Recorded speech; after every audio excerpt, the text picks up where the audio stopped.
म्हणजे असं कधी ऐकलं नव्हतं ना ही भक्ती. आणि काल ब्रह्मा वगैरे असं ऐकल्यावर मला भीती वाटायला लागली की म्हणजे मुलगा हातातून गेला असं वाटायला लागलं. आणि भीती वाटायला लागली की आता काय होणार. तो रडून सांगायचा की मम्मी खरं आहे, मी भक्ती करेन. तेव्हा मी ठरवलं की या भक्तीचा आपणच अभ्यास करायचा आणि समजून द्यायचं.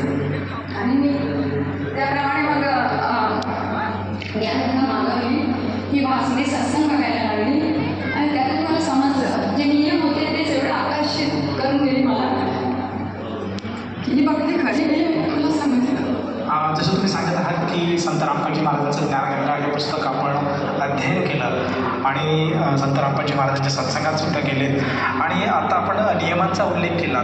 तर असं काय संत रामपाजी महाराजांचं ज्ञान आहे की जे ज्ञान तुम्हाला इतकं आवडलं की तुम्ही जे पारंपरिक जी भक्तिविधी करत होतात त्याचप्रमाणे तुम्ही बुद्धांना सुद्धा आचरण करत होतात, तर ह्या सगळ्या पलीकडे जाऊन आपण संत रामपाजी महाराजांचा मार्ग का स्वीकारला? म्हणजे लोक देवाचं उपास तपास करतात, सगळं व्रत वैकल्य करतात, पण घाणेरडं आचरण सोडत नाही. व्यभिचार करतात, खोटं बोलतात, मटण मच्छी खातात. पण हे नियम बघितल्यामुळे मला इतके आवडले की मला कळालं की ही भक्तीच खरी आहे. म्हणून मला ही भक्ती म्हणजे आवडली आणि मी त्याचा अभ्यास करत गेली. म्हणजे अशा तऱ्हेने मी नामदीक्षा घेतली. माझा मुलगा आणि मी एकाच दिवशी नामदीक्षा घेतली. मुलांनी लॉकडाऊनमध्ये 2 वर्ष खूप ज्ञान संपादन केलं, वाचन केलं. तो 8वीपासून ते ज्ञान म्हणजे वाचत होता वडिलांनी सांगितल्यामुळे. आणि तो इतका हुशार आहे, मला पटवून सांगतो, सगळं सांगतो किंवा मी असं नाही, असं आहे, तसं आहे. मग मी त्याच्यावर विश्वास ठेवते आणि वाचन पण केलं तर मला पण कळालं की हे ज्ञान खरं आहे. म्हणून मी नामदीक्षा घेतली.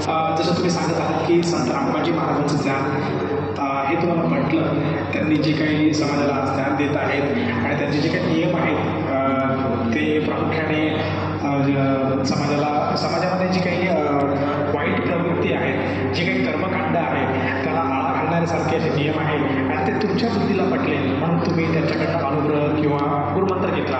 तर त्यानंतर आपल्याला जे अगोदर आपण भक्ती साधना करत होता आणि आता जी भक्ती साधना करत आहेत तर त्यातून तुम्हाला काही म्हणजे काही फरक वाटला का?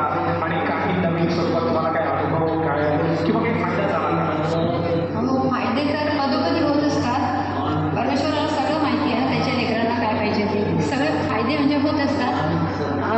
पण ज्ञानयोद्धा बापूंच्या इथे जेव्हा जायची, तिथे भक्ती बघितली तेव्हा म्हणजे आम्ही